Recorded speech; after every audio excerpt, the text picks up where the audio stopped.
On doit être le miroir pour mon frère et ma soeur. Et on a dit que c'est important souvent en tant qu'enfant de Dieu, tu peux avoir des gens qui peuvent te dire les réalités dans ta vie. C'est là que tu grandis, c'est là que tu deviens meilleur, c'est là que tu t'adaptes. Et la semaine passée, on avait commencé avec moi. Beaucoup étaient absents, malheureusement. Et on a eu un temps de parler. Chacun d'entre vous a dit des choses positives comme négatives qu'il voyait au travers de moi. Et ça m'a beaucoup aidé.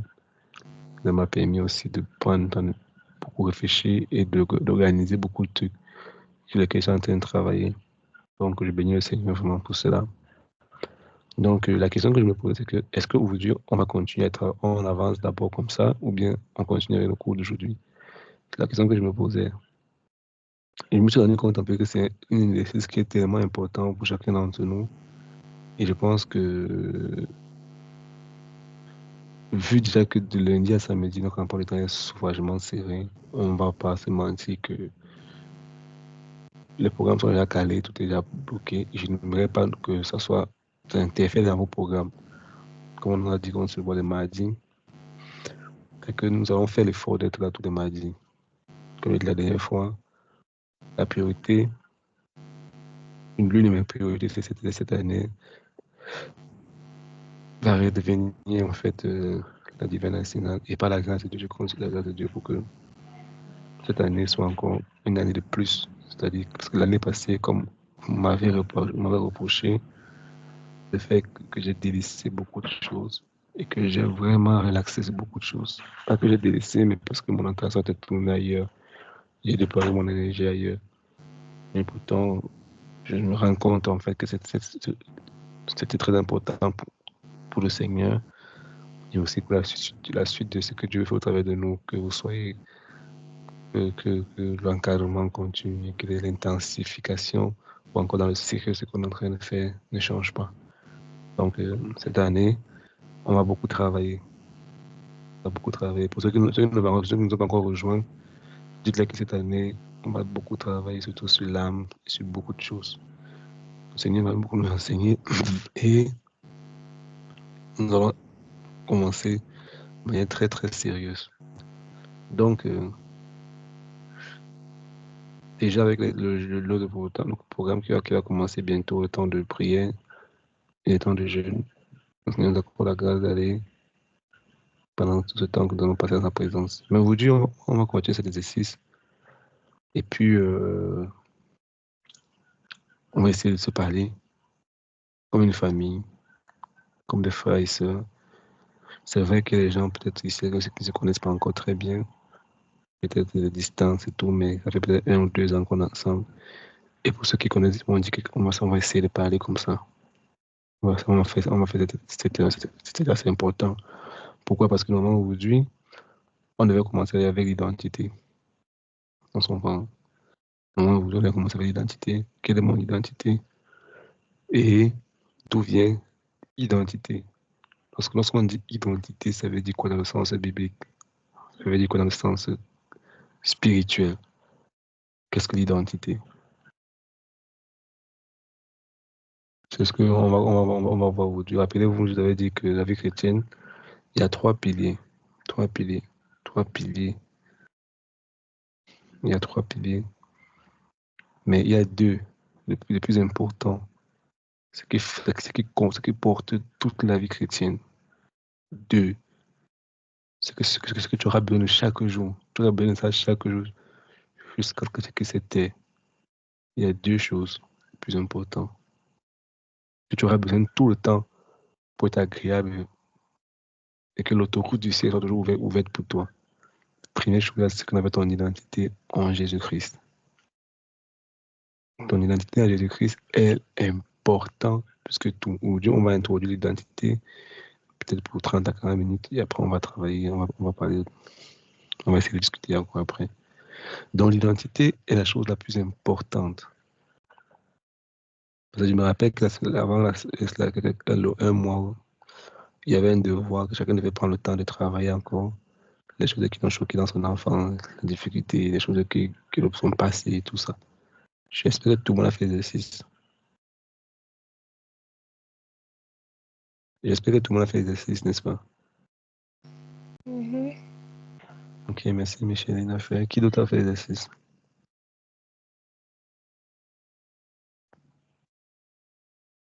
Qui d'autre a fait l'exercice? Il n'a pas fait, il n'a pas fait.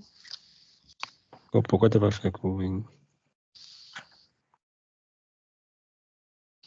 Je vais faire la conversation. Qui d'autre n'a pas fait? Mais qui d'autre a fait?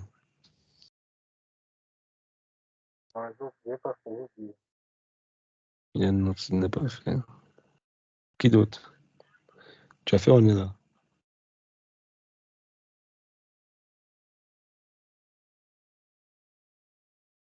On ne répond pas. On ne l'a pas fait. Tu sais que tu as fait? Je me rassure, je comprends l'exercice de l'ancien cours là. Ouais, l'ancien Oui, cours. oui, oui. Oui. Le but est que chacun de revoir les fondements sur lesquels il se base. Vous allez vous rendre compte que à plusieurs niveaux de votre vie, ces choses vont toujours revenir, que tu le veux ou pas, que tu ne traites pas avec ton passé, il pourra devenir ton futur. Parce que tout ce que tu es, ces scripts sont inscrits dans ton subconscient. Et plus je suis à plusieurs études, on dit que tout ce qu'un homme apprend, c'est entre 0 et 7 ans. Après 7 ans, il répète seulement ce qu'il a appris. C'est que tout ce que tu fais au niveau de ta personne, c'est ce que tu as appris entre 0 et 7 ans. Vous allez vous en rendre compte. Bon, ceux qui sont un peu intéressés ceux qui s'intéressent un peu comme moi à la psychologie et à la science des êtres humains, c'est-à-dire le comportement humain, vous allez vous rendre compte que quand vous rencontrez peut-être un psychologue ou bien quelqu'un qui fait la guérison de l'âme, tout moment, les questions qu'il va vous poser, il va toujours rentrer dans votre enfance. Vous voyez, même dans les films, on va toujours te ramener dans ton enfance. Qu'est-ce que tu as grandi, où et tout, dans quel endroit tu as grandi, dans quel système. Parle-moi un peu de ta famille, parle-moi de ta jeunesse, parle-moi de ton enfant, parce que un adulte, c'est à l'intérieur de lui, il y a toujours, dans chaque adulte, il y a à l'intérieur un enfant. Chaque grande personne, il y a toujours à l'intérieur de lui un enfant. Et dans cet enfant-là, s'il faut guérir l'adulte, il faut rencontrer l'enfant. Il faut guérir l'enfant pour que l'adulte soit la meilleure personne. C'est ça que la Bible insiste sur le fait que tu dois instruire l'enfant sur la voie qu'il doit suivre. Et la Bible dit que quand il grandira, il ne s'en détournera pas. Ça, n'est-ce pas? Parce que si tu as gagné un enfant, tu as gagné un homme. Tu as gagné un enfant, tu as gagné une nation. Vous comprenez pourquoi maintenant le diable est tellement acharné sur les familles. Il est tellement acharné sur les familles. Parce que quand l'enfant est détruit, il peut être, c'est compliqué en fait. Parce que j'écoutais un psychologue qui disait qu'il a fait une recherche. Est-ce qu'on est ensemble? C'est que je ne vais pas vous endormir aujourd'hui. Hein. On est là. Comme là. D'accord. Un psychologue qui faisait des recherches. Et puis, il a fait des recherches sur une prison aux États-Unis. Et à la fin de sa recherche, il a fait une découverte étonnante qui l'a choqué. Plus de 90, il dit entre 80 et 90% des prisonniers qui se retrouvent aux États-Unis, remplis dans les prisons, sont des personnes qui ont grandi sans les pères. Des personnes qui ont grandi sans une autorité masculine, sans la présence d'une autorité masculine à la maison. La majorité sont fâchés, en colère. Tu peux répéter, s'il te plaît. Je dis 80 à 90% des prisonniers que le psychologue a interviewé, qu'il a rencontré, ou qu'il a vu ses recherches, ses dossiers, C'est les gens qui ont grandi sans leur père, sans une présence masculine dans la famille. Les gens que leur enfance a été détruite. Ils ont grandi, ils ont vu les difficultés, leur vie a toujours été compliquée, les challenges. Et ils grandissent dans ces présents, dans ces moments. Et quand ils deviennent grands, ils répliquent seulement ce qu'ils ont vécu. Ça devient normalement automatique. Je vois que plusieurs personnes, quand on te rencontre toujours, on te ramène toujours dans ton enfance. Donc, c'est quand l'enfant à l'intérieur de toi est guéri que l'adulte, on peut ajuster l'adulte. Raison pour laquelle le diable est tellement en colère contre les familles. Il est tellement en colère. Il déploie beaucoup plus d'énergie contre les familles en faisant comment? En empêchant à les hommes de connaître Dieu. C'est-à-dire, un homme doit être en Éden. Ceux qui ont fait le coup dans le cours avec de nouveaux, le module numéro 3, j'insiste dessus, que l'homme doit être en Éden. Quand Dieu a mis l'homme, Dieu a placé l'homme en Éden, dans sa présence. Il avait un travail, il avait les directives de Dieu, il avait la mission et la vision de Dieu. Et quand l'homme n'est pas en Éden, ce sera compliqué pour que la famille se retrouve en Éden, dans la présence de Dieu. Et le diable travaille aujourd'hui pour garder les hommes hors de l'église. Garder les hommes dans les boîtes de nuit, garder les hommes ailleurs, mais pas à l'église. Les églises sont remplies de femmes, remplies partout. Les femmes sont là. Nos sœurs sont enseignées. Ils reçoivent la parole de Dieu, ils reçoivent les bons enseignements. Mais il y a par exemple pour les maris. Les pasteurs disent que non, ton mari doit être un enfant de Dieu, doit être chrétien, tout, mais c'est tout. L'église est pleine de femmes. Il voyait un païen qui a envoyé des poudres, que non, tu peux les pouler parce qu'il n'est pas enfant de Dieu. Comment il va faire maintenant? Le diable travaille pour garder les hommes hors de l'église. En faisant cela, il est en train de détruire la société. C'est un cancer qui est en train de détruire. Ils font autre chose dans les paris fous. Ils font tout autre chose sauf l'église.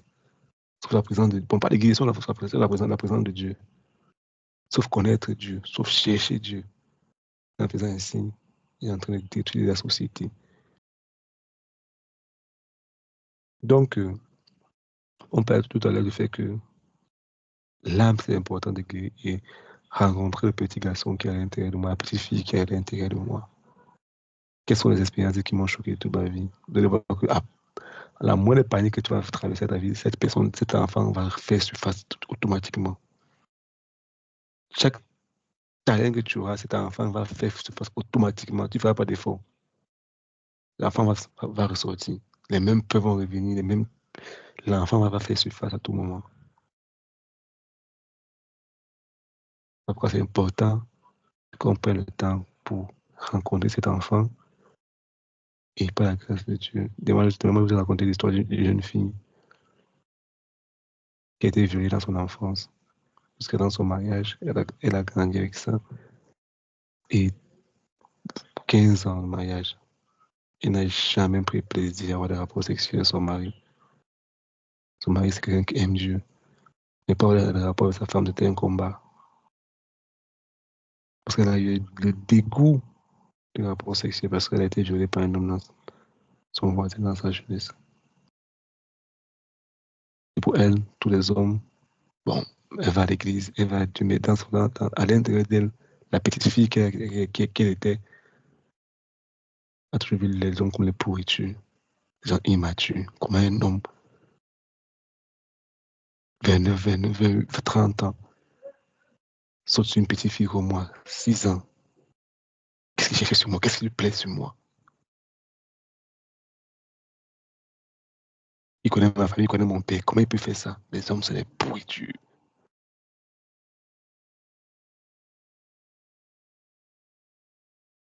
Et une fois quand son mari parlait avec le pasteur de l'église, bon, le pasteur qui a écrit le livre, il explique le problème. Il ouvre son cœur. Parce que bon, ma femme, elle fait tout bien à la maison, elle prend soin de tout, mais quand on est les rapports, c'est compliqué. Beaucoup de négociations. Il faut négocier, passer par les concours, passer par là. Et le pasteur connaît pas le Saint-Esprit, a parlé avec la femme. Ils ont appelé d'eux. Il a dit, va voir ta femme, parle avec elle.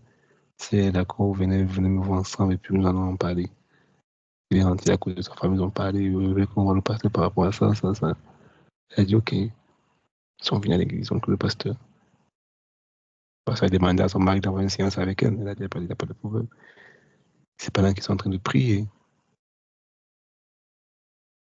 Le Saint-Esprit met au cœur, pasteur, parle-moi de ton enfant, parle-moi de ta jeunesse. Non, non, non, pasteur, non, non, ça va aller, on va prier. Et non, je sais que quand tu vas parler, il commence à parler, et elle parle de cette histoire, elle commence à pleurer. Pleurer comme un enfant, pleurer à chaudes larmes. Mais ce qu'elle a guéri, c'est quand le pasteur lui dit, tu vois ce jour quand cet homme était en train de hurler, n'est-ce pas? Dans la chambre, le Seigneur me dit qu'il était là avec toi. Jésus était là. Ça l'a pas plu. Ça l'a fait tellement mal que cet homme puisse te faire ça. Je vous ai rencontré l'histoire de ça, n'est-ce pas? Je vous dis que quand on rencontre cette jeune fille qui est à l'intérieur de toi, on l'a guérie. Et elle dit que pendant que le pasteur lui parlait, elle s'est retrouvée dans sa jeunesse et puis elle a vu Jésus dans la chambre avec le visage triste. Elle a compris que ce n'était pas sa faute. Et elle a pleuré, pleuré pendant des heures et des heures. Toute cette douleur était inspirée d'elle. Demandez pardon au Seigneur pour cet homme. Priez pour cet homme qui a fait cela. C'est pas nous-mêmes, c'est pas sa faute, c'était une jeune fille. Demandez pardon à son mari. Et aujourd'hui, son couple a été restauré. Et quand on rencontre la jeune fille, un jeune garçon qui est à l'intérieur de toi, qui a été peut-être battu, qui a été insulté, qui a été reproché, quand on corrige cette personne qui est à l'intérieur de toi, se prépare. Donc l'identité, c'est important. Pendant que tu es enfant de Dieu, l'identité, te retrouver ta position. Je demande que c'est deux choses sur lesquelles la vie chrétienne elle repose entièrement. Il y a ton identité en Christ et le pardon. Quand il lit tous les évangiles, Jésus a placé tous ses enseignements sur ces deux choses. Il a beaucoup parlé du pardon. Il a insisté.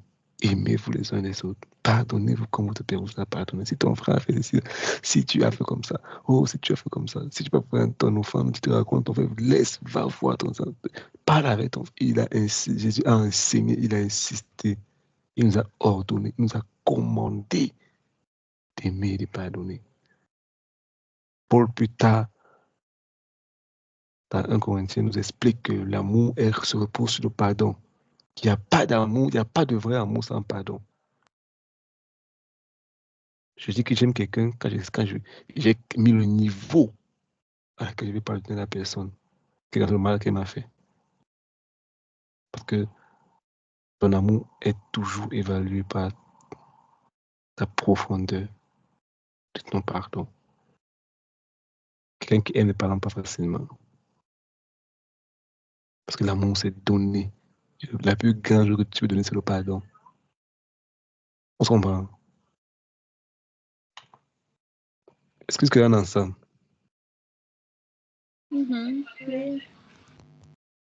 Donc, tu ne peux aimer que jusqu'au niveau que tu pardonnes. Pour savoir que quelqu'un aime vraiment, c'est quand on voit son degré de manière de pardon. N'oubliez jamais ça. Oh, je t'aime, c'est vrai. Mais quand quelqu'un t'a fait une faute, c'est là que tu as montré ton amour vers la personne, ta simplicité de cœur. Pardonner. Le pardon, ce n'est pas quelque chose qu'on mérite. N'oubliez jamais que ça. On le sait, non? Le pardon, quelqu'un n'a pas mérité ton pardon. Le pardon, c'est une offrande qui coûte. C'est une offrande. Tu donnes le pardon, tu offres le pardon. Et le vrai pardon, c'est encore le vrai amour. C'est ton niveau de pardon. Et quand tu n'as pas de force, tu demandes à Dieu de te donner la grâce, le don de pardonner. Quand tu dois recevoir. Et on ne donne que ce qu'on a. Je ne peux pas te dire que je vais te donner 5 milliards alors que je n'ai pas 5 milliards dans mon compte. Je ne donne que ce que j'ai, n'est-ce pas? Ça, n'est-ce pas? Oui, oui. On donne que ce qu'on a, non? Parce que Dieu a tant aimé qu'il a donné. Il a donné. Donc Dieu aime. Il a donné comment? en donnant Jésus-Christ qui est mort pour nous. Pourquoi? Parce qu'il fallait le pardon pour expier nos fautes et nos erreurs. La vie chrétienne est basée sur ça, en fait. Et tu auras besoin de ça durant tout ton parcours sur cette terre, ton identité et la vie de pardon. Ça, c'est un résumé, mais il y a encore plusieurs autres éléments que nous allons voir. On va voir le combat spirituel. Mais tout ça est attaché sur l'identité. Parce que tu ne peux pas combattre si tu ne crois pas qui tu es. Et la puissance spirituelle vient dans ton amour. Parce que n'oubliez jamais que le plus haut niveau du combat spirituel, c'est quoi? C'est quoi le plus haut niveau du combat spirituel? J'ai dit ça plusieurs fois ici. L'amour fraternel, l'amour sacrificiel. Justement, c'est un moment, Nathalie. C'est ça le plus haut niveau du combat spirituel. C'est pas quand tu arraches, tu brises, tu casses. Non, non, non. Le vrai combat spirituel, j'ai déjà dit, le plus grand commandement que tu peux avoir, c'est aimer Dieu de tout ton cœur et d'aimer ton prochain comme toi-même. Il n'y a pas plus grand commandement que ça. Donc, le plus haut niveau du combat spirituel, c'est l'amour fraternel. Je vous garantis que tu auras plus de blessures à l'église que dans le monde. Tes frères à l'église vont te faire plus de tort que les gens du monde. Mais si tu aimes vraiment Jésus, tu donnes le pardon. Donc aujourd'hui, on va voir l'identité. On va introduire l'identité en Christ, qui est un pilier fondamental dans la marche vers la guérison de l'âme, ou encore la rencontre de sa personnalité, la transformation intérieure. Est-ce que jusque-là, on est bon? Quelqu'un a une question jusque-là?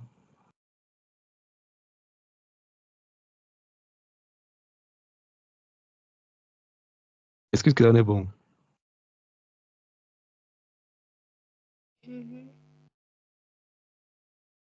Quelqu'un a une question jusque-là?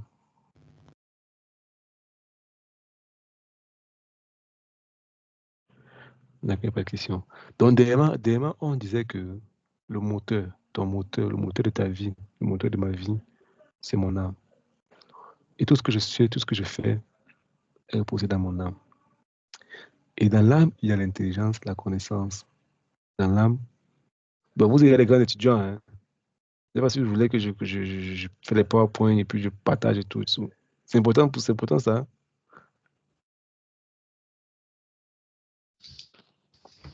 C'est important. Corridi, c'est important. D'accord, ça marche. À partir de la semaine prochaine, donc j'ai fait, les notes sont là, mais je n'ai pas préparé les supports comme pour les nouveaux. Dès que vous avez les grands étudiants. Donc, je vais les PowerPoint, on va partager les écrans et puis on va prendre des points en profondeur. Aujourd'hui, j'ai introduit seulement et puis on va causer là peut-être 1h45 minutes à 1 heure et puis on va se séparer. Donc, on a demandé que ton âme est ton moteur.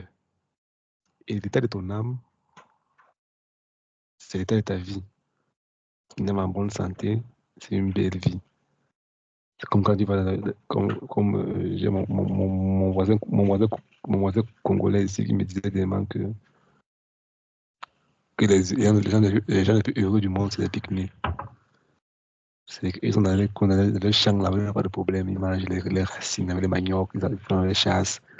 Ils n'ont pas de problème d'aller à l'école, d'avoir les A, les A+, les voitures, ils s'en foutent de tout ça. Ils sont quelque part dans les coins là-bas, ils sont dans les vies simplement, ils creusent des patates, ils mangent des maniocs, ils la font, ils peuvent au champ, ils coupent. Sa vie est pisse, quoi. Hein?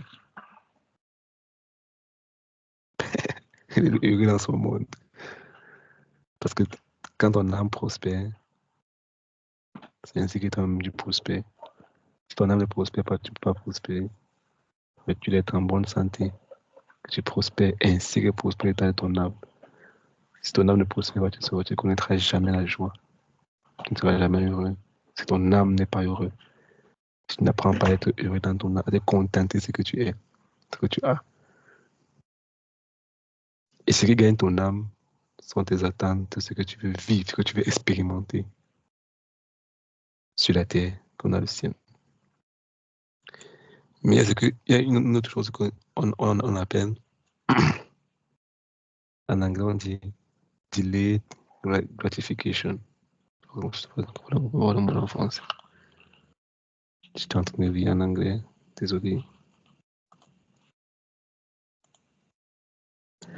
Donc, quand ton âme prospère, ta vie prospère. Parce que tu peux prospérer dans, comment dire, dans plusieurs domaines. Aujourd'hui, tu as un terminal demain, tu pars à l'université, tu as le bac, la licence, tu as un master. Mais tu peux prospérer dans tes études, mais tu ne prospères pas dans ton âme. Pourquoi? Pourquoi? Tu peux te marier aujourd'hui, 2-3 ans, tu ne prospères pas dans ton âme. Tu vas avoir un bon travail aujourd'hui, tu as le téléphone, tu as l'argent, mais tu ne prospères pas dans ton âme. Pourquoi? Qu'est-ce qui peut empêcher l'âme de prospérer d'abord, selon vous? Essayons d'identifier ensemble et puis avant qu'on va discuter après. Qu'est-ce qui peut empêcher l'âme de prospérer? Quand on dit que quand ton âme prospère, c'est que tu prospères. Vous savez, ce qu'on appelle la prospérité, n'est-ce pas?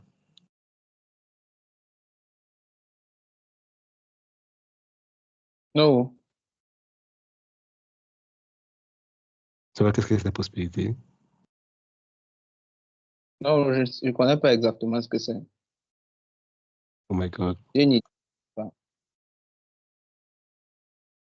Mais il faut utiliser ChatGPT. Hein. Quel ChatGPT? Bien sûr que j'en ai. Il faut utiliser quoi? ChatGPT. Dernièrement, j'ai eu une conversation avec lui. Avec ChatGPT. Ouais, Il est intelligent. Hein. ouais. Il parle bien. Ah bon? Ok. Parce que j'ai aussi mon voisin congolais qui me dit que dans ChatGPT, il y a des démons très puissants là-bas.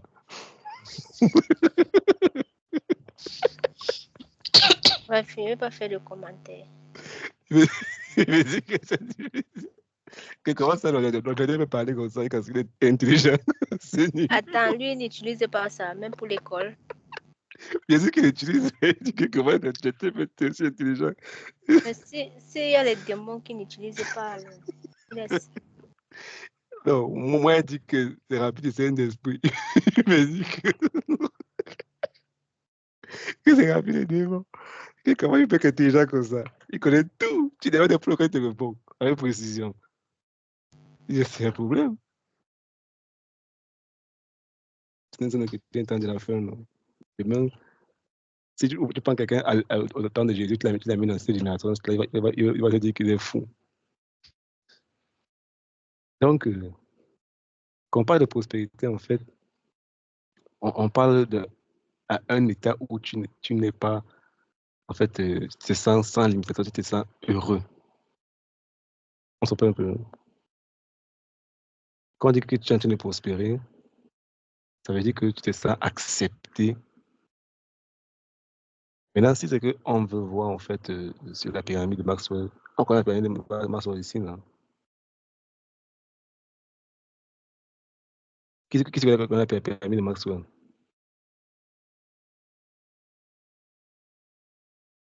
Allô? Je ne connais pas. C'est la pyramide de Maslow. Maslow, désolé. Moi, je connais John Maxwell. Maslow. Qui connaît la pyramide de Maslow? On va parler des besoins. Voilà. Tu as dit Maxwell, non, j'étais au chat. Désolé. Qui Qui peut nous parler de lui? Vas-y, Lionel. Bon, pour moi, il sait qu'il y a 5 besoins selon sa pyramide. Il y a les besoins psychologiques, il y a les besoins de sécurité, d'appartenance, d'estime et les besoins d'accomplissement en fait. Et le dernier pilier, le dernier besoin dont l'homme a besoin, c'est le besoin d'accomplissement, qui est le plus haut du palier. Voilà. C'est quoi ce que Michel a dit là? Pardon. C'est quoi ce qu'elle a dit? Moi, j'ai compris, oui. Elle a cité, non, les 5 niveaux. C'est 5 niveaux, c'est 6 niveaux. Les 5. Les 5 premiers sont les besoins physiques, dont la nourriture. Psychologique, n'est-ce pas? C'est-à-dire la nourriture, l'eau, la maison et tout. Après, il y a besoin de sécurité, n'est-ce pas? Sécurité, n'est-ce pas? Oui. Oui, besoin du deuxième niveau. Deuxième niveau, n'est-ce pas? Après, il y a besoin d'appartenance, être aimé, des relations, des amis, tout ça, n'est-ce pas? Oui. Et puis, il y a le besoin d'estime, n'est-ce pas? Le prestige, l'accomplissement, la connaissance de ce que tu fais. Maintenant, au niveau de quoi? C'est l'accomplissement personnel. Ça veut dire, je suis docteur, je suis médecin, je suis ingénieur, je suis comptable. J'ai fait ça, au travers de moi, Dieu a fait ci, au travers de moi et tout ça. C'est une pyramide. C'est une pyramide. C'est-à-dire que quand on parle de ces besoins, tu ne peux pas avoir accès à cet nombre de choses si tu n'as pas autre chose en fait. Donc tu ne peux pas quitter, tu peux pas, même pas avoir faim et puis tu es en haut là-bas, non, non, non. C'est crescendo. Bon, selon Maslow, hein. Selon Maslow. Mais quand on parle de prospérité au niveau de l'âme, en fait, c'est l'état de ton âme. Et quand mon âme prospère, quelle est l'image de moi que mon âme me reflète? Et quand je prends le temps, je me parle, Franck, qui es-tu?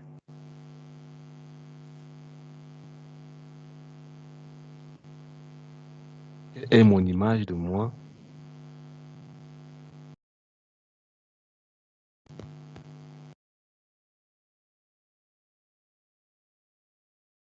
Oui, je pense que j'aurais dû faire le PowerPoint parce que je sais que je vais beaucoup perdre aujourd'hui.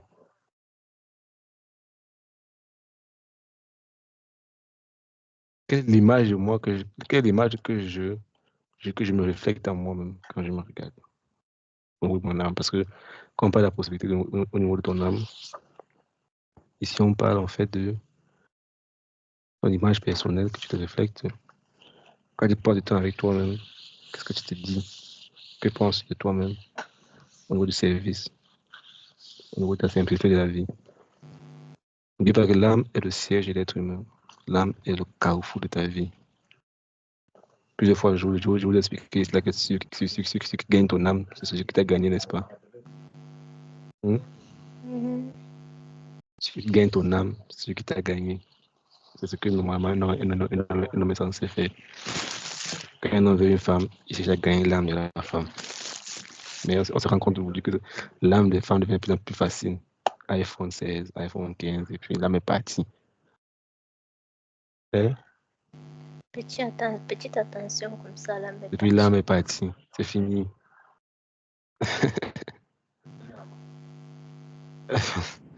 Et comment t'as dit avec nous?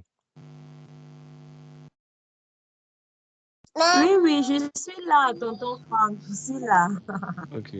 On se rend compte aujourd'hui que l'âme des femmes part très vite. On ne sait pas pourquoi, qu'est-ce qui se passe. Donc, la prospérité, en fait, au niveau de ton âme, il y a ce qu'on appelle les richesses spirituelles. Quand je dis pas qu'on doit prospérer, c'est-à-dire que, est-ce que tu vois le Seigneur?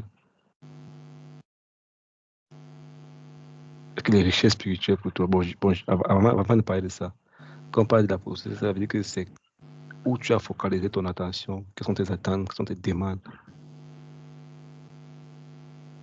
C'est-à-dire, quel est le monde que tu as créé autour de toi? Quel est ton monde que tu crées? Tu vis dans quel genre de monde? Parce que n'oubliez pas que chacun d'entre nous vit dans son monde, non? Vous savez ça?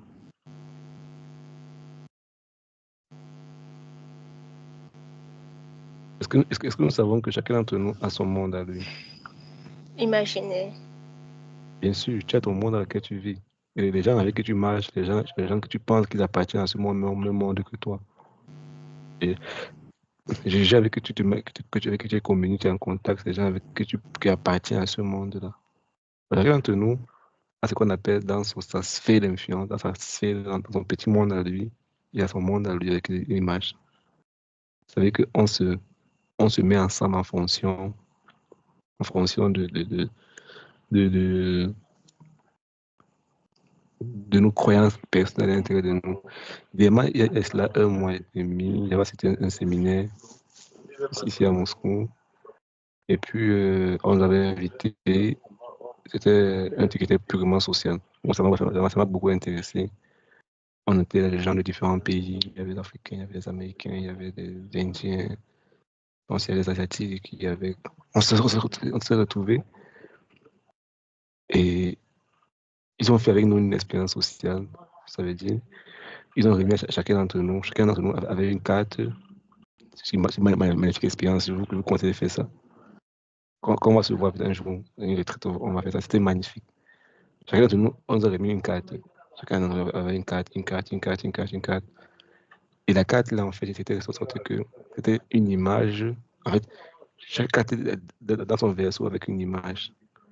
Et tous nos cartes étaient reliées, racontaient une histoire, pas en mots, mais en images. Et que c'était un zoom de la planète qui est zoomé. Après, on voit une ville, après, on voit un petit quartier, après, on voit ça, on voit jusqu'à dans un village, jusqu'à ce qu'on voit une petite fille qui est dans une maison. Donc, c'était un zoom de la planète de plus en plus grand. Chacun chacune de nos images était différente. Et puis, l'exercice qu'on m'en a fait, c'est que je ne dois pas montrer la carte à quelqu'un, mais on devait se battre entre nous pour dire que je devais voir mon image. On devait se battre pour qu'on mette ça de manière consécutive. Donc, il fallait causer avec des gens de différentes personnes. On doit se mélanger. Tu vas causer. Bon, c'est vrai que bon, nous, tout ça, on parle anglais déjà. C'était un avantage pour nous. Donc, du coup, il fallait causer comme ça. On avait à peu près 1 heure de temps. Et puis, il fallait qu'on se mette ensemble. Tu vois quoi? C'est moi, dans mon cas, je vois, c'est comme ça. Non, tu parles à une autre personne. Tu vois quoi dans ta carte? Non. Tu vois ça, tu as ça, non. Non, Thé m'a dit qu'il a telle chose. Peut-être qu'après, c'est toi, telle personne. Non, Thé m'a dit comme ça. On cause, on parlait. On a fait plus d'1 heure de temps comme ça. Et après, bon, on n'a pas eu tout exactement. Mais ce qui était beau, c'est qu'après l'exercice, on se voyait, puis on riait, on causait ce comment et tout. C'était plus facile de nous communiquer parce que on a donné un exercice que faire mettre ensemble, mais ça a brisé les barrières culturelles et tout. Et c'est ça la beauté des exercices. Ça rassembler les gens avec le même objectif. Et à la fin, l'orateur devait faire comprendre que tous les êtres humains sont pareils, mais on se rassemble en fonction de la manière que nous voyons la vie. Et puis on a vu l'esprit d'équipe, on a vu les personnes, elle a essayé d'identifier que bon, telle personne, j'ai vu telle personne, c'est le premier à s'élever, c'est lui qui a dit qu'il rassemble nous tout. On voit en lui l'esprit d'équipe, on voit en lui, on avait telle personne qui était frustrée, il a dit qu'il va vivre de son côté. Elle essaie de décrire avec chaque comportement, chaque personne, comment les gens communiquent. Et que tous les êtres humains sont pareils, mais il faut seulement donner un but pour découvrir qui tu es réellement. Donc, lorsqu'on parle de la prospérité au niveau de ton âme, c'est comment tu communiques avec les gens et comment tu te... Parce que tu es ce que tu es. Tu ne peux pas changer ta façon d'être. Donc, lorsqu'on parle de la Bible, de la prospérité de ton âme, c'est quelles sont dans ton monde à toi, quelles sont les limites que tu as mis dans ta vie? Quelles sont tes limites? Quels sont les standards d'une belle vie, selon toi? Et qu'on se comprend? Et qu'on se comprend? Ah, allô? Vous ne m'avez pas compris. Micheline, Nathalie, répondez, pardon. Si vous ne répondez pas, moi je vais m'arrêter. Ouais. C'est-à-dire, quelles sont les limites que tu t'es mis dans ta vie? Quels sont les standards que tu as mis dans ta vie, que tu appelles toi, selon toi, une belle vie? Pourquoi? Parce qu'à un certain niveau, c'est normal. En tant qu'une femme, elle a besoin d'être assurée. Elle a besoin d'être rassurée. Elle a besoin d'être encadrée. Elle a besoin d'être protégée. Elle a besoin d'être... Comment dire ça? D'être, comment dire... une assurance. Elle a besoin d'être portée. Un homme à un certain niveau, tu as besoin d'être, comment dire, admiré, la confiance en soi, être motivé.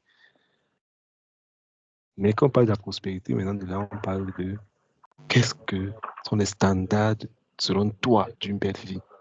Ben, la manière dont tu as mis tes standards de la belle vie, que tu peux constater beaucoup de choses au travers de toi.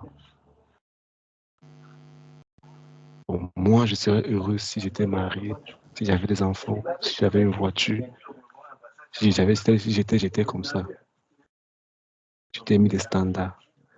Et les standards que tu mets dans ta vie, c'est forcément par rapport à quelque chose qui t'influence. Ça veut dire quoi?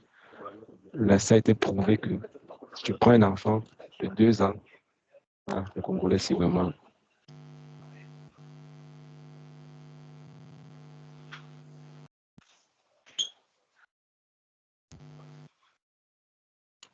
Ça a été prouvé en fait que si tu prends un enfant, 1 an, tu le fais vivre avec les animaux, il va devenir comme... Dans son monde sera comme ça. Ça veut dire que ton monde à l'intérieur de toi, ce sont les standards que tu as fixés. Et aujourd'hui, le Tchad se connaît ça très bien. Il utilise les réseaux sociaux de manière puissante. Tu vois des personnes, oh, à 19 ans, il a une maison, là, ça. Et moi, à quel âge, j'ai fait quoi? Oh, telle personne là, à tel âge, il a accompli telle chose. Tel âge, il a accompli telle chose. Et ça modifie tes standards de vie. On dit à Dubaï, les influenceurs. Le tel là-bas, la telle voiture, un tel hôtel. Et ça modifie tes standards de la vie. Et moi, alors, ça veut dire quoi? Et quoi, c'est qu'on comprend?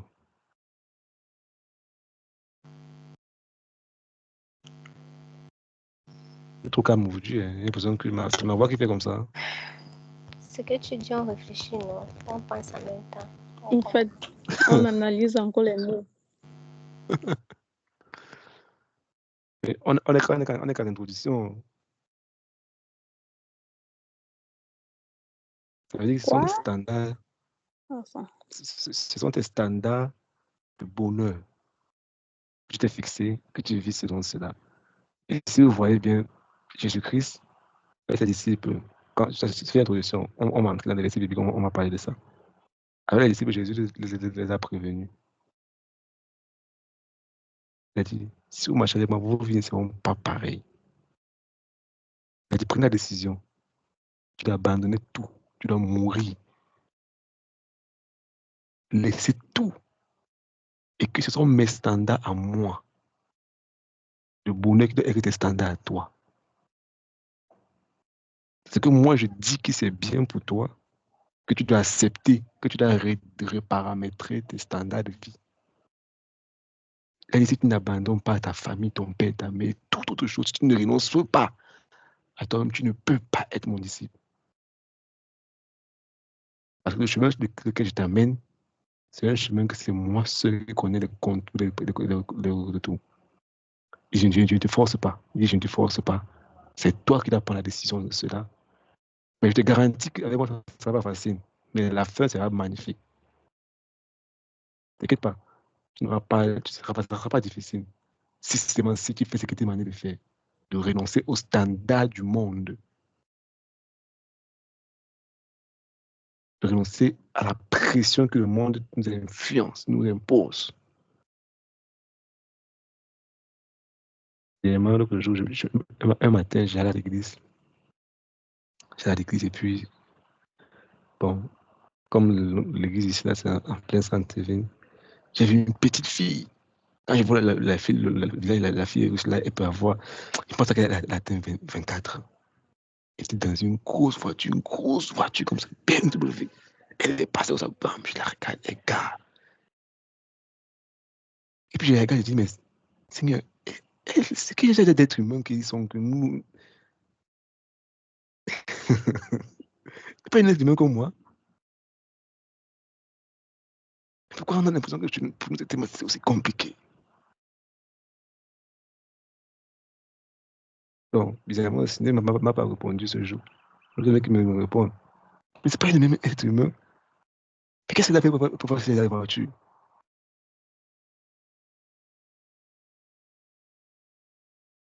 Qu'est-ce qu'il a fait pour avoir ces privilèges que moi je n'ai pas? Donc, je me dis. Donc, quels sont tes standards? sont tes standards de vie que tu as placés qui définissent ton bonheur. Et puis j'ai commencé à chanter. J'ai fait le choix, Seigneur, de te suivre. Hein. J'ai fait le choix. C'est vrai, tu ne m'as pas forcé. J'ai décidé de te suivre. Et j'irai jusqu'au bout. Donne-moi la force de tenir. Donne-moi la force de tenir, Seigneur. Et d'arriver jusqu'au bout. Donc, quels sont les standards de la vie heureuse que tu t'es placé en toi? Et c'est par rapport à ça que tu te mets une certaine pression. Et tu te dis, parce que toi, tu as la pression, tu cours dans la prière, tu mets la pression sur Dieu. Et quand tu as l'impression que Dieu n'est pas en train de répondre à la pression qui est sur toi, tu te dis qu'il ne comprend pas ton problème, alors que lui sait très bien ce qu'il a prévu pour toi. Pas qu'il ne peut pas, mais il a quelque chose de mieux pour toi que ce que tu penses que c'est mieux maintenant. Donc la prospérité, c'est la paix avec Dieu. La paix avec soi-même. Je dis encore, la prospérité. L'âme, c'est la paix avec Dieu et la paix avec soi-même. C'est un résumé. Je ne suis pas en retard. Je ne suis pas déni, je ne suis pas délaissé, je ne suis pas mis de côté, non. Je prospère dans mon âme, je suis en paix avec moi-même. Je suis en paix avec Dieu. Mon sauveur m'a aimé. Mon libérateur m'a aimé. Je ne suis pas délaissé, je ne suis pas abandonné, non. Je ne suis pas en retard. Il m'aime. Il connaît. Il dit rien ne m'arrive en son insu. C'est quand tu as la paix avec Dieu, tu as la paix avec toi-même, là ton âme prospère. Là, Dieu peut maintenant te reparamétrer. Il peut te restaurer quand tu vas chercher la paix là avec lui. C'est bon, c'est le niveau déjà.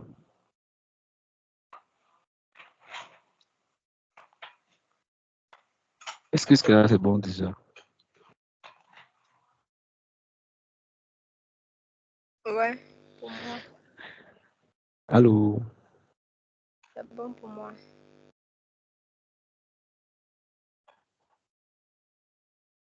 Voilà. C'est quand j'arrive à un où je commence à chercher la paix avec Dieu et la paix avec moi-même. Je ne me suis pas créé moi-même. Et ma vie, je ne sais pas comment mes poumons fonctionnent, comment mon cœur, comment mon foie. Je ne comprends pas tous les micro-organismes, tout le corps, toute la chimie, toutes les complications qu'il y a à l'intérieur de moi. Mais ce cours, je laisse vraiment comme ça. Je ne sais pas comment mon cerveau, comment ça se passe dedans. Aujourd'hui, on fait des recherches sur le cerveau, on fait des recherches sur le foie, on fait des recherches sur toutes les parties du corps. Parce qu'aujourd'hui, on fait que des recherches, fait beaucoup de milliers d'années, on fait des recherches sur l'être humain.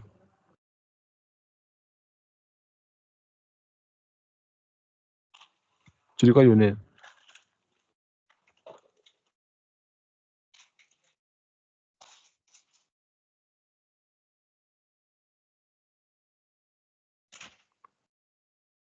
Tu dis quoi, Lionel?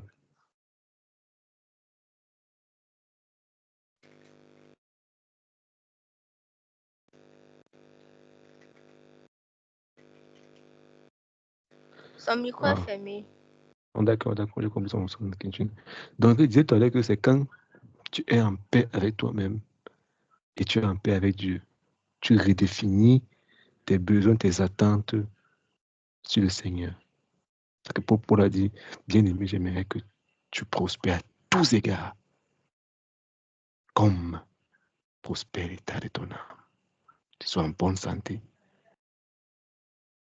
C'est pour la santé, mais l'âme, tes attentes, tu te fixes sur quoi? Quand tu viens prier Dieu, tu t'attends à quoi? Quand tu viens devant Dieu, tu dis, Seigneur, je serais heureux si j'ai quoi?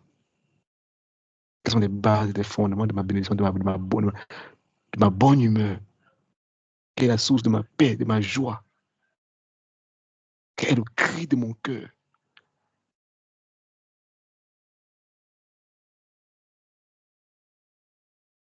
C'est quand tu arrives à nous, tu es en paix avec toi-même, tu es en paix avec Dieu, tu es sur le bon chemin. Pourquoi? Parce que là maintenant, tu peux te reparamétrer et te reconfigurer.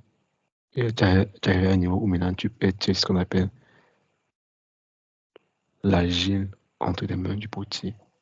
Tout ce qui m'arrive, faire sa volonté. J'ai besoin de sa volonté. Je fais de l'Éternel mes délices. Il me donnera des désirs de mon cœur. Quand il peut corriger, retoucher ma vie et rechercher la paix avec Dieu. Ça veut dire quoi? La justification par la foi en Jésus-Christ. Rappelez-vous, il ne nous a pas forcés. Au départ, il ne nous avait pas forcés. Il a dit clairement que le chemin sur lequel je vous amène sera compliqué. Large et spacieux est le chemin qui mène. Mais mon chemin est étroit et resserré. Et si ce chemin est là pour arriver jusqu'au bout, vous avez besoin d'une seule chose. Une seule chose, me faire confiance. Ce chemin, la seule chose que tu demandes, c'est de garder les yeux fixés sur moi. Autre chose ne vous aidera pas. Faites-moi confiance. Ce que je te pose à toi maintenant, c'est que la prospérité de ton âme, tu te dis que tu es en retard. Tu te dis qu'il y a ça qui ne marche pas dans ta vie. Tu te dis qu'il y a ça. Parce que il y a un problème d'identité maintenant. Je sens que je suis sur l'identité maintenant. Parce que quand on se compare avec des gens, on se compare avec ci, on se compare avec ça. Est-ce que vous savez que Dieu ne va jamais te comparer avec quelqu'un? C'est que Dieu au ciel, regardez Micheline, il ne comparera jamais Micheline avec une fille de son âge, quel que soit ce que la fille a accompli.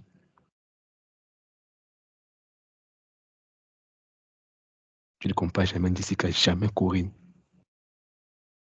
Il ne nous compare jamais avec quoi que ce soit. Mais nous, on se fixe nos barrières à nous-mêmes. Oh, tu as déjà fait ça. Oh, tu as déjà fait ça. Du coup, maintenant, tu es distrait. Il faut que je la fasse aussi. Je la fais aussi. Mais tu ne connais pas, les ce qu'il lui a fait pour avoir ce qu'il a eu. On se comprend un peu. Est-ce qu'on est ensemble? Oh, non, ne répondez pas comme ça, moi. Nous sommes là, je reprends. Je ne peux pas reprendre beaucoup. Ouvrez mon micro. Donc, quand tu recommences, tu l'as fait. Et puis toi, tu viens, tu sais que bon, j'aurais aimé faire comme elle, j'aurais aimé avoir ce qu'elle a. Mais quand tu sais, tu veux m'expliquer que moi, dans mon cadre, il faut que dans ma foi, je dois ceci, je dois avoir ça, je dois avoir ça. Quand tu prends des besoins de quelqu'un d'autre, tu prends avec quelqu'un d'autre, tu mets ça dans la prière maintenant. Seigneur, je veux aussi. Mais dans ton âme, les limites, parce que quand tu as vu la personne, tu l'as enviée, tu as mis une limite. Tu as mis un niveau que tu voudrais aussi avoir pour avoir la satisfaction qu'elle a. C'est dans ton âme. Quand tu viens maintenant prier devant le Seigneur, dans ton sous-conscient, tu amènes ça devant le trône de gloire. Oh Seigneur, je veux ci. Oh Seigneur, donne-moi ça. Oh Seigneur, donne-moi. Oh, je veux qu'il y ait tout en moi. C'est pas... Maintenant, quand on vient avec ces choses, plus la pression des ennemis sur nous, on arrive à un niveau où on ne vient plus devant le Seigneur avec un cœur d'enfant pour le placer, pour le mettre devant son trône de gloire, pour lui dire, papa, est-ce que c'est bon pour moi d'avoir ci? Est-ce que dans ton plan, tu voulais que je dois avoir ça? Est-ce que dans ton plan, Seigneur, tu voulais que ceci, ceci? S'il y a un problème dans mon cœur, corrige mon cœur. Dans mes sentiments, réorganise, redynamise. Pour qu'il puisse avoir la plateforme, qu'il puisse avoir la manette. Donc, l'état de ton âme détermine les barrières, les limites que toi tu t'es posées à toi-même. Le dernier point maintenant, pour chuter maintenant, c'est quand je parlais tout à l'heure de l'identité en Christ. Qui est cela, une cas d'identité? Qui est cela? Une carte d'identité.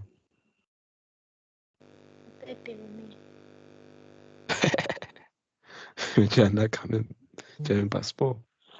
Ça veut dire que partout où je m'en vais quelque part, quel est le premier document qu'on va me demander d'abord? Le papier. Mais le papier, c'est vrai, mais quel est ton premier document qu'on va te demander d'abord? Même si tu n'as pas de papier, on va te demander d'abord quoi? Ici, on demande le passeport. Bon, le passeport aussi. Qui est comme une carte d'identité, n'est-ce pas? Et Jessica? Bonne année.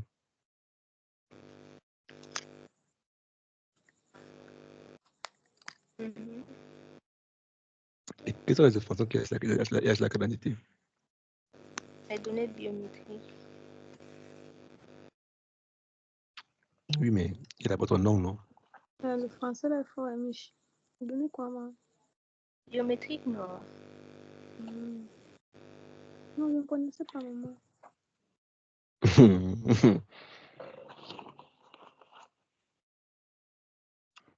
Sur ton passeport, il y a d'abord ton nom. Non, bon, il y a d'abord ta nationalité. C'est qui est d'abord la première couverture. Ta nationalité. Après, il y a ton nom. Après ton nom, il y a ta date de naissance. Le jour où tu es venu dans ce monde, tu es né où? Quel est le territoire qui t'a accueilli dans ce monde? C'est le Cameroun. Donc tu as camerounaise. Après, on va te demander ton sexe. Avec qui toi, où tu es né. Maintenant, il y a ta profession comme ta carte d'identité, n'est-ce pas? Tu es quoi? Tu es qui? Souvent, on va mettre ta taille. Et puis, on va mettre ton aide de défense. Et après, sur les cartes d'identité aussi, on met le nom de ton père.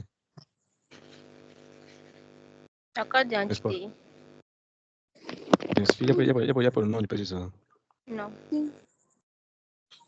Moi, je dis non, Mich. C'est l'acte de naissance. La carte d'identité. Aïe, Mich. Elle a oublié déjà. Le mieux, c'est elle. Non, c'est que sinon, c'est le nouveau. Non, il y a le nom du père et la mère. Comment tu dis ça? Il y a le nom de ton père et sa carte d'identité. Continue, va regarder. Vu que ça veut la naissance, on fait la carte d'identité, on doit mettre tout ça. Il y a le nom de ton père et sa carte d'identité. Ça veut dire que quand on pense ces petits trucs-là, on peut savoir, on peut avoir une idée, on peut avoir toutes les informations qu'on a besoin de toi. On peut te repérer. Ah oui, c'est vrai, il y a le nom du père de la mère, c'est la carte d'identité.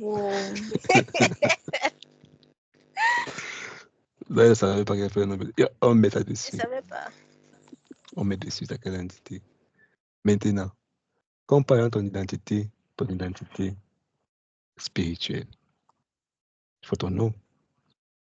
Ça veut dire que le nom que tu portes, c'est ton nom qui est connu dans le ciel. Parce qu'il y a ton nom qui est dans le ciel, il y a ton nom qui est connu sur la terre. Ta profession qui est dans le ciel, que tu l'as devenir. Je vais finir avec ça.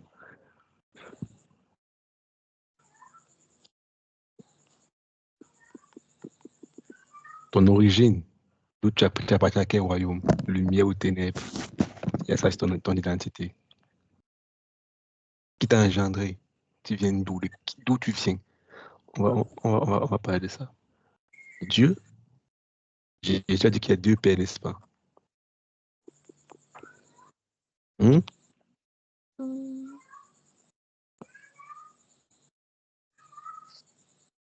Il a dit aux pharisiens, vous mentez parce que vous avez pour père.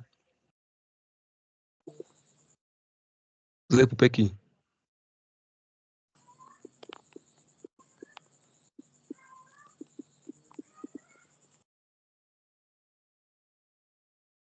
Il a dit, vous ne pouvez que mentir, vous avez pour père le diable. Il est le père du mensonge. Et quand il parle du point de vue, parce qu'il y a en lui qui est le mensonge. Il avait pour père le diable. Si nous sommes fils d'Abraham, il dit non, vous êtes fils d'Abraham, vous devez savoir qui je suis. Abraham m'a parlé de moi. Il y a deux pères. Soit tu es fils de Dieu, soit tu es fils des ténèbres. Ton identité, il y a ça, ton identité spirituelle. Donc, selon ta cadre spirituelle, il y a ces informations-là. Maintenant, il faut savoir maintenant que pendant que tu es sur la terre, c'est que tu es. Le challenge de Dieu, par abus de langage, pour qu'on puisse comprendre, c'est que tu sois la personne qui est dans le ciel. Parce que avant de t'envoyer sur la terre, il y avait un produit déjà fini de toi. Avant que Dieu t'envoie sur la terre, il y a une Micheline qui était déjà finie au ciel.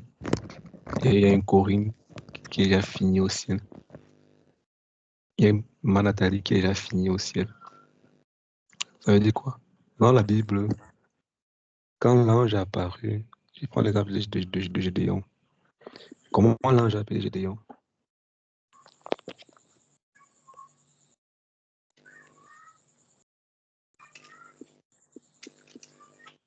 Sans que prochainement je vais commencer à travailler avec vous, avec les versets bibliques encore. Hein. Comment faire les nouveaux là?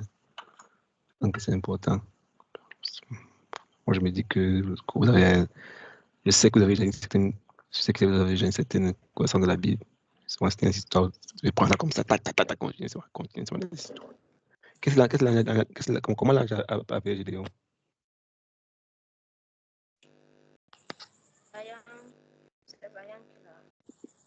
Vaillant héros.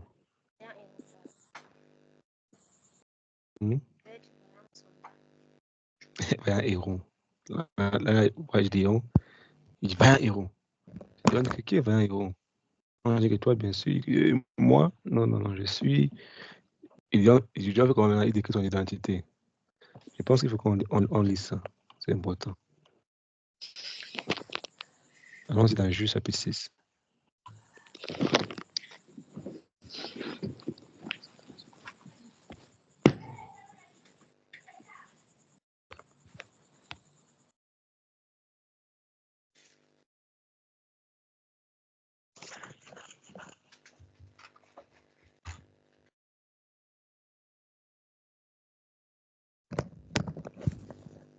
On a trouvé Juge chapitre 6.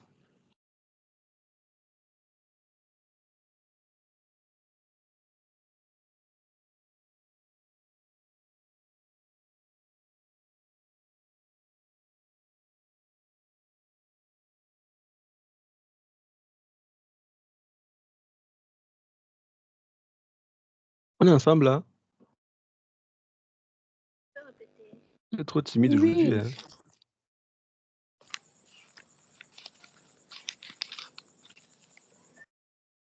Juge chapitre 6, à partir du verset 7.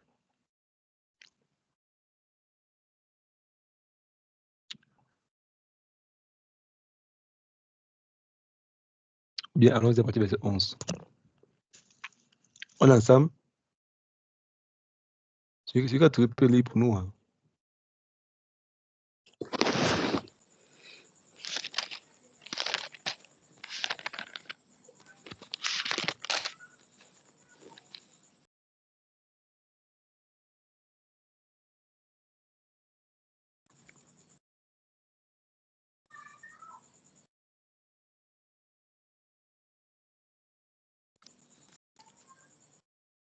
Ouais. Même pour lire la Bible, c'est besoin de la bagarre.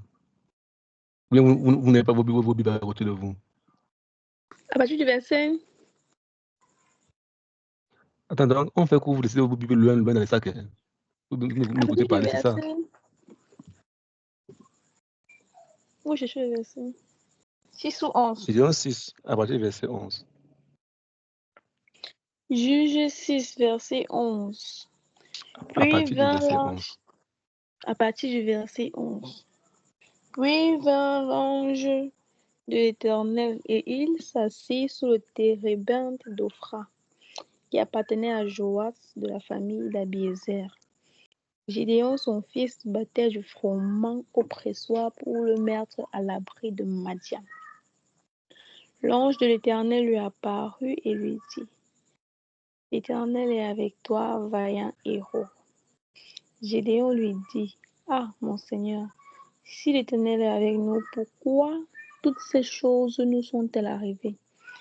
Et où sont tous ces prodiges que nos pères nous racontent quand ils disent: L'Éternel ne nous a-t-il pas fait monter hors d'Égypte? Maintenant l'Éternel nous abandonne et Il nous livre entre les mains de Madian. L'Éternel se tourna vers lui et dit, va avec cette force que tu as et délivre Israël de la main de Madian. N'est-ce pas moi qui t'envoie? Gédéon lui dit, ah, mon Seigneur, avec quoi délivrerai-je Israël? Voici, ma famille est la plus pauvre en Manassé, et je suis le plus petit dans la maison de mon père. L'Éternel lui dit, mais je serai avec toi, et tu battras Madian comme un seul homme. Gédéon lui dit, si j'ai trouvé grâce à tes yeux, donne-moi un signe pour montrer que c'est toi qui me parles. Ne t'éloigne point d'ici jusqu'à ce que je revienne auprès de toi, que j'apporte mon offrande et que je la dépose devant toi. Et l'Éternel dit, je resterai jusqu'à ce que tu reviennes. Gédéon entra, prépara un chevreau et fit avec un épha de farine des pains sans levain. Il mit la chair dans un panier et le jus dans un pot. Les lui apporta sur le térébinthe et les présenta. L'ange de l'Éternel, l'ange de Dieu lui dit, prends la chair et les pains sans levain, pose-les sur ce rocher et répands le jus. Et il fit ainsi.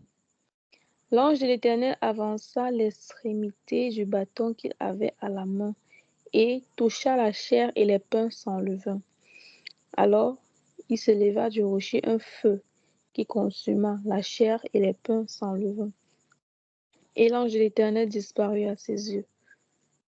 Gédéon, voyant que c'était l'ange de l'Éternel, dit, malheur à moi, Seigneur éternel, car j'ai vu l'ange de l'Éternel face à face. Et l'Éternel lui dit, sois en paix, ne crains point, tu ne mourras pas. Gédéon bâtit... C'est bon, on peut s'arrêter là. On peut s'arrêter là, merci Jessica. Donc, on voit quelqu'un en fait que ça veut dire quoi? Si vous lisez l'histoire après, je cite le reste de tout, on voit qu'à la fin, il était vraiment un héros que l'ange a dit.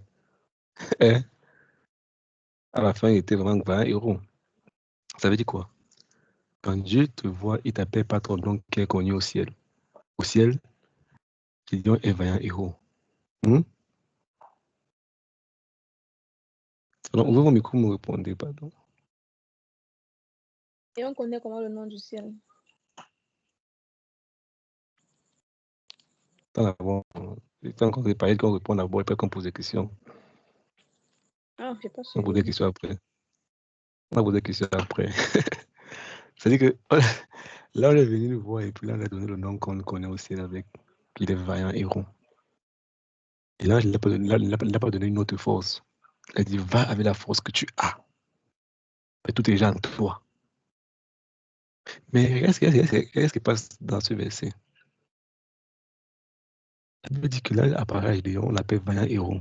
Il dit, moi, je suis vaillant héros, tu ne me connais même pas. Moi, c'est Kenya Blamtongo.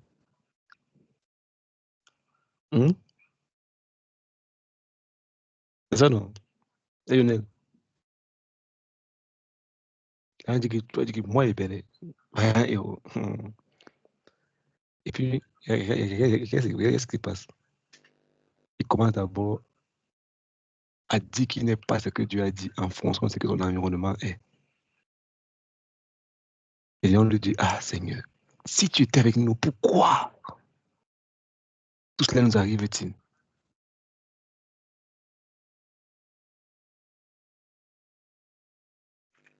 Si je suis, Seigneur, pourquoi tout cela m'arrive alors? Où sont, verset 12, il dit, où sont tous ces actes merveilleux?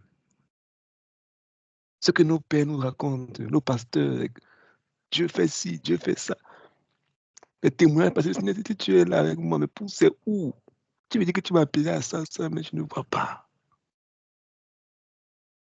Il nous a fait sortir d'Égypte, il a fait des grandes choses, mais il nous a abandonnés.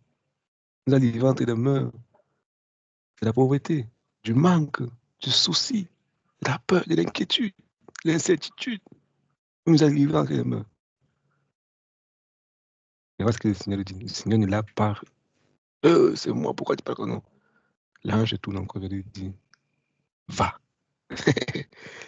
Il n'a pas voulu que va avec la force que tu as. Verset 14. Va avec la force que tu as. Délivre Israël de l'oppression des Madians. Va faire ta mission pour laquelle tu as appelé.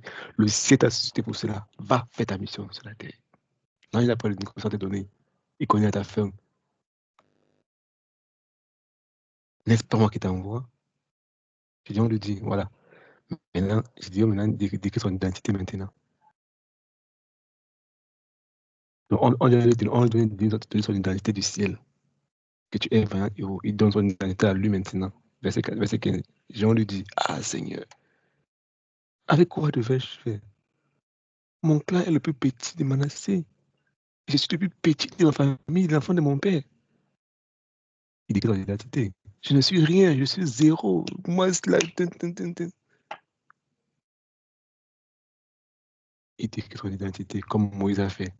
Quand il a rencontré le Seigneur de la Bousson, un autre jour, on va voir Moïse. Pour il décrit son identité. Moi, non, je suis un pauvre. Je suis. Je suis un pauvre pécheur. Je suis d'abord, on l'a voulu me tuer. D'abord, j'ai fui, je suis venu me cacher ici et tout et tout. Et le même mot, il a dit,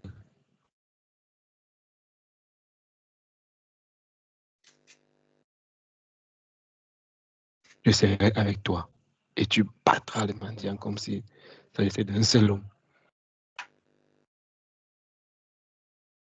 Ça veut dire qu'il y a une version fine de toi qui est déjà au ciel, que le Seigneur te révèle déjà.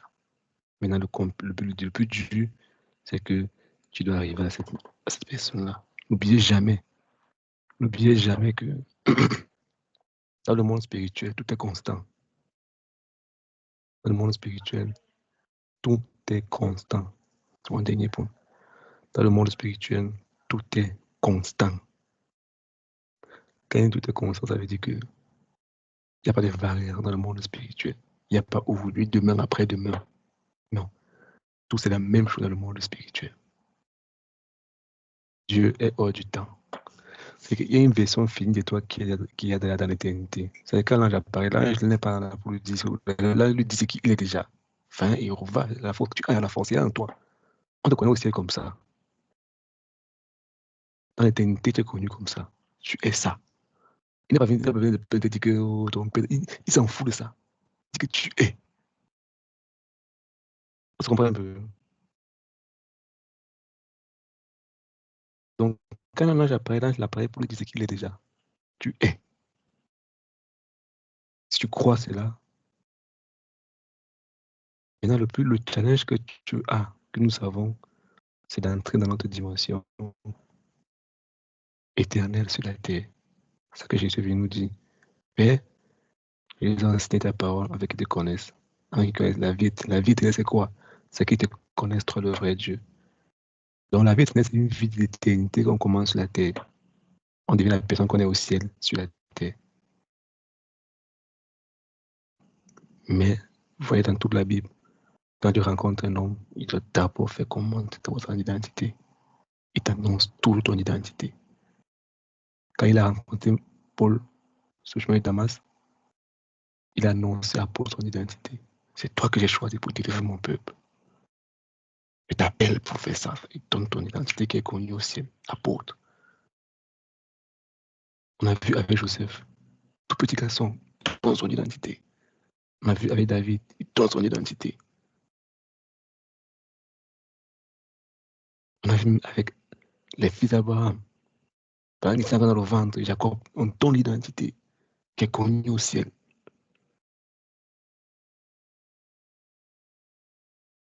Maintenant, la question que je vais poser à chacun d'entre nous, c'est quoi ton identité à toi? Je vais m'arrêter sur ça. Et puis la semaine prochaine, on va en parler. C'est quelqu'un une question pour aujourd'hui?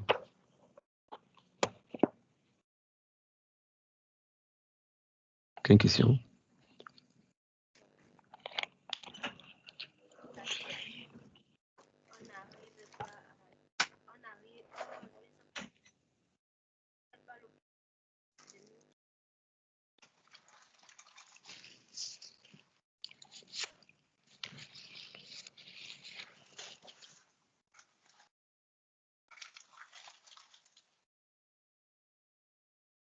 Quelle question? J'ai posé la question, non? En tout cas, je n'étais pas suivi. Hein. J'ai dit, étant donné que chacun de nous a un nom, un portrait, une version finie de soi au ciel. Maintenant, si nous étant ici sur la terre, on n'arrive pas à cette version de nous-là. Lorsqu'on va mourir, au ciel, on aura cette version de nous-là. Non, non. Non, non. Rappelez-vous très bien que... Non. C'est là qu'il est formateur. Bon. C'est vrai que quand je travaille avec vous, on n'a pas parlé de ça. Mais ceux qui ont suivi le cours de nouveau, d'abord, c'est la cartographie de la vie chrétienne. D'abord, il y a 2 jugements, n'est-ce pas? C'est quoi les 2 jugements? Et des Corinthiens. Ouais. C'est quoi les 2 jugements?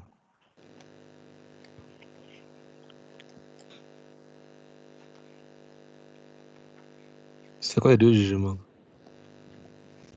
Formateur. Jugement des croyants et jugement de... Il y a le jugement des anges, le jugement, le tribunal de feu. Qui parle, pardon? Ah, ok, monsieur. Le jugement des anges, le tribunal de feu. Le jugement des non-croyants, des non-chrétiens, le jugement des chrétiens, s'il faut le dire ainsi. Ceux qui n'ont pas accepté Jésus dans leur vie seront jugés par les anges, ils vont directement aller en enfer. Maintenant, ceux qui ont accepté Jésus-Christ seront jugés en fonction des œuvres qu'ils ont accomplies sur la terre. C'est ça qui est le tribunal de feu devant Jésus. Pourquoi, justement? Mais il y a le jugement des croyants et des non-croyants. C'est-à-dire qu'au départ, quand tu arrives, toi, est-ce que ton nom est écrit dans le livre, sur l'Apocalypse, n'est-ce pas? Ceux dont le nom n'est pas écrit dans le livre seront jetés dans les temps de feu. Et nous, nos noms sont écrits sur le premier niveau. Quand tu arrives, ton nom est écrit dans le livre de vie. Ok, d'accord, on va voir Michel, ok, d'accord, passe. C'est bon. Tu as cru à Jésus-Christ, ton nom est écrit dans le livre de vie. N'est-ce pas? Et que tu as la vie. Mais rappelez-vous, c'est que l'autre tribunal dans lequel on va passer, ça s'appelle le tribunal de Christ. Tribunal de Christ. La Bible appelle ça le tribunal de Christ. Là-bas, ce n'est ni les anges, ni Dieu le Père, mais c'est Christ qui nous juge, n'est-ce pas? Pourquoi? Parce que Dieu le Père a été satisfait en Jésus-Christ. Donc, il a mis tout ce qui attendait des autres humains, Jésus a rempli cela. Et nous, quand on vient devant Dieu, Dieu nous voit au travers de Jésus. On est en Christ. Donc, quand on vient devant Dieu, il voit Jésus au travers de nous. On s'en comprend un peu.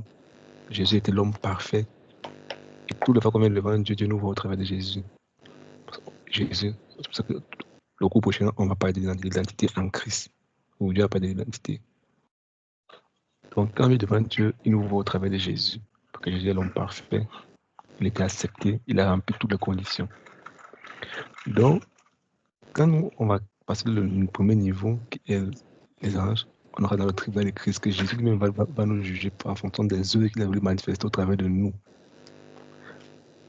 Par rapport à la personne qu'on devait être sur la terre.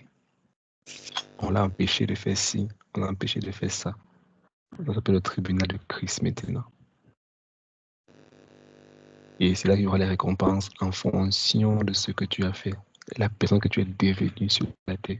Donc la Bible dit que même quand il est mort, il est parti en enfer. Et les saints ont ressuscité. Ceux-là qui ont accompli dans la brèche, la grâce qui était dans l'Ancien Testament. Ceux-là qui ont accompli la volonté de Dieu dans leur vie ont été ressuscités, sont montés avec Jésus. Dans le sein d'Abraham. Donc, tu n'atteins pas la personne là que tu es là ici sur la terre, tu n'atteindras jamais cette personne. Et tu n'auras jamais la récompense que tu es censé avoir. Que ton homme spirituel attend aussi. Parce que la Bible dit qu'il a préparé les œuvres d'avance pour nous qu'on doit pratiquer. Et quand on pratique ces œuvres-là, on devine la personne que Dieu a prévu, qui est déjà manifestée dans le monde spirituel, qui attend seulement qu'on atteigne cette capacité. Il faut seulement deviner cette personne-là. Il a sauvé. Tu es sauvé, c'est propre. Tu n'as pas d'enfer. Et il faut deviner la personne que Dieu t'appelle à devenir. Oui, c'est plus important, c'est ce qu'on dit. Mais aujourd'hui, tu vois un peu, même aux États-Unis, quand on voit la recherche d'Elon Musk, on voit là, c'est le patron de Google, comment il s'appelle? On dit que Elon Musk c'est 4 fois plus riche que lui. Il est riche, c'est vrai, mais. Hmm? Mais la richesse, c'est richesse.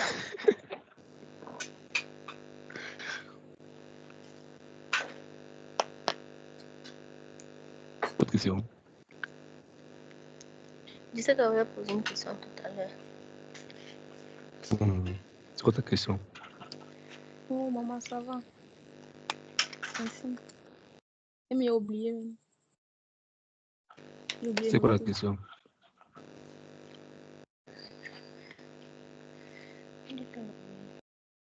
Hmm? J'ai oublié.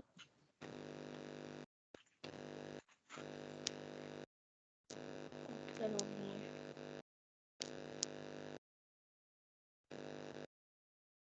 D'accord. Il y a plus d'autres questions?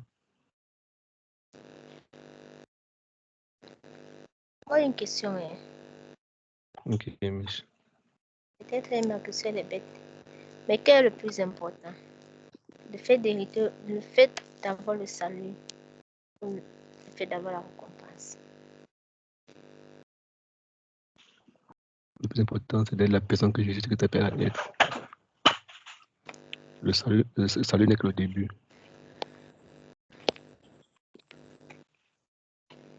Le salut, c'est ce que tu as besoin.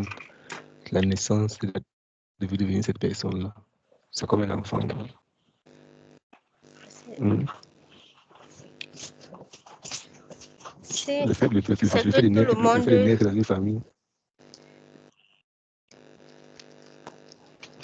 Ça va. Mich, dans une famille, le fait de naître, le fait d'avoir un bébé n'est pas la plus grande bénédiction, non? C'est une bénédiction. C'est pas la plus grande bénédiction, non? Ça dépend. Hein. Si les parents ont trop Hein? souffert de la voix. Mais si l'enfant est né maintenant, l'enfant ne grandit pas.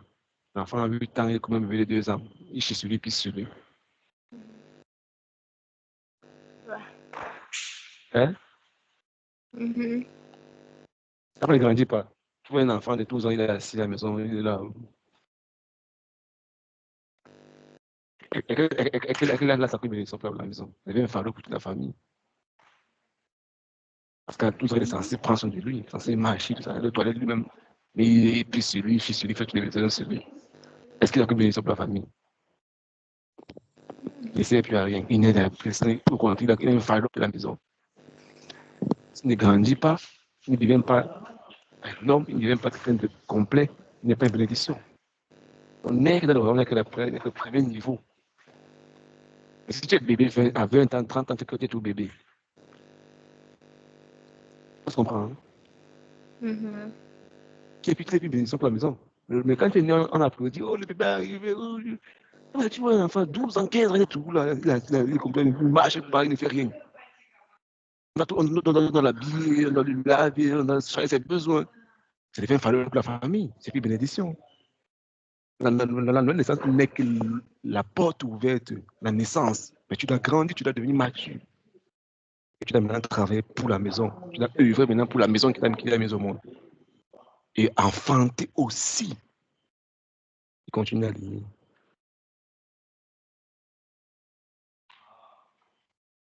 On se comprend. Donc, le plus important, c'est pas dans le salut, mais d'aider la personne que tu t'appelles à être. Et dire, ça, c'est mon fils. La joie de ton père, c'est quand tu es un enfant accompli. Quand tu honores son nom. Tu es ministre demain. Tu es un grand docteur, tu es un grand député, tu es un sénateur, c'est le fils de tel qui était dans toi. C'est ça. C'est ça le désir de tout parent.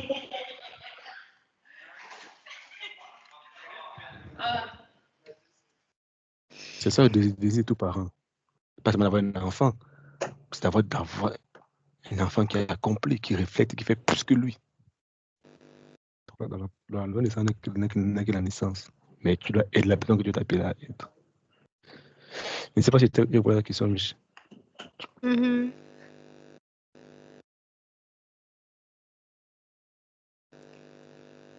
Autre question.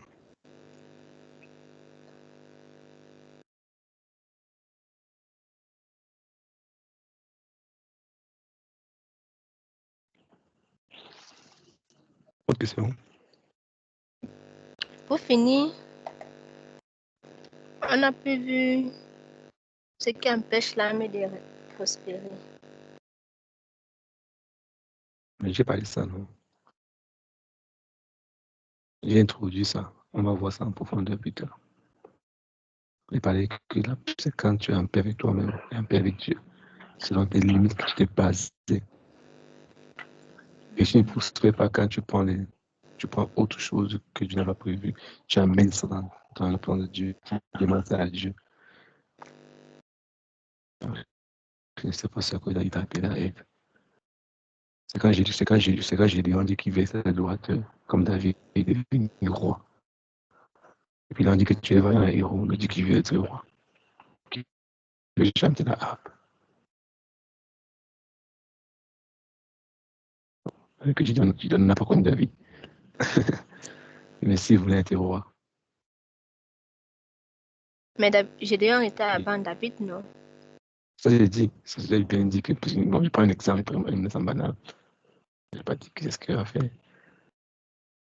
C'est quand tu prends autre chose qui n'est pas ce que Dieu t'a prévu pour toi. Tu veux devenir cela. Tu t'imposes les limites.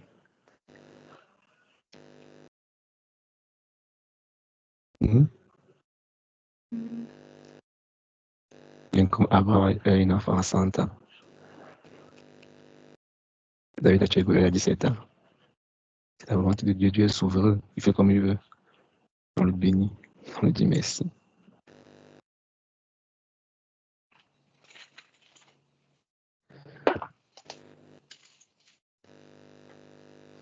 S'il y a d'autres questions, Micheline a prié pour nous, puis on s'est séparés. Moi? Après beaucoup de questions. Je ne m'attendais pas. Ok, no problème.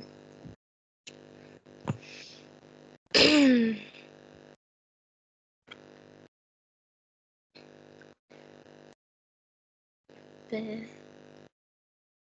nous te rendons grâce pour ce temps que tu nous as donné dans ta présence. Merci pour le nombre que nous avons été. Merci Saint-Esprit parce que tu étais là, tu as inspiré les paroles de la bouche de ton serviteur afin de partager ta pensée avec nous. Père, aujourd'hui nous avons vu l'identité, notre identité, nous avons parlé de notre âme. Il nous a été dit, Père, il nous a été rappelé encore une fois de plus que le moteur de notre vie, c'est notre âme. Et que dans elle se trouve l'intelligence. C'est le siège de notre vie. Merci infiniment, Père, pour tous ces enseignements que nous recevons. Et aussi nous était dit que notre identité en Christ est la plus importante. Merci encore par rapport au petit rappel sur le pardon. Où aujourd'hui, Père, on a compris que le pardon, c'est une offrande, c'est un sacrifice. Nous te rendons grâce, Père, pour tous ces enseignements, pour toutes ces connaissances que nous recevons chaque jour. Ce n'est pas entrer dans les oreilles des sourds, Père, mais dans les oreilles de tes enfants qui désirent grandir, qui désirent te servir, qui désirent faire ta volonté. Alors, Père, nous te prions afin que tu puisses agir dans la vie de tout un chacun, afin que ta volonté se fasse. Merci infiniment, Père, pour la reprise des cours. Nous te prions afin que tous ceux qui ne sont pas disponibles, Père, que tu puisses dégager les programmes afin que le mardi on puisse se retrouver tous ensemble et que nous puissions ensemble avancer. Merci infiniment pour tout ce que tu fais dans nos vies, même des choses dont nous ne sommes pas conscients, Père. Au moins, nous sommes convaincus que tu es là et que tu agis dedans de nous. Transforme-nous, Père, par ta parole. Transforme-nous, Père, par ton amour. Et que nous soyons cette personne, que nous puissions arriver à être des personnes là dont notre identité a été déjà scellée dans le ciel, dont notre portrait a déjà été finalisé dans le ciel. Oh Père, si tu nous dis ces choses-là, c'est pour une bonne raison, Père. Accorde-nous la grâce de travailler pour ton œuvre, de faire ta volonté, de ne pas nous limiter à nos propres limites, à nos propres capacités, mais qu'on puisse avoir le regard fixé vers toi. Merci pour toi. Maintenant que nous voulons nous séparer, Père, veille sur nous, que tes anges gardiens puissent veiller sur nous, et que nous puissions avoir un doux sommeil. Sois béni, sois glorifié. Dans le précieux nom de Jésus-Christ, notre Seigneur et Sauveur. Amen. Amen. On va y arriver par la grâce de Dieu. Restons connectés les uns aux autres. Prions, soyons forts, soyons fortifiés. Assurément, Dieu nous mène quelque part, nous allons y arriver. Nous avons besoin les uns des autres. Nous avons besoin de nous challenger, de nous propulser. Et je pense que la semaine prochaine, on aura le temps de discuter, de parler à cœur ouvert. Et puis, on va commencer maintenant élément dans l'identité. On va faire en profondeur l'identité. Donc, bonne nuit. Bon, on va voir. On a dit on parle à cœur ouvert. Donc, soyons ensemble. Vendredi, le temps de prière. Samedi, le talk show. Cette semaine-ci, on sera beaucoup ensemble. Soyez bénis. Bonne soirée.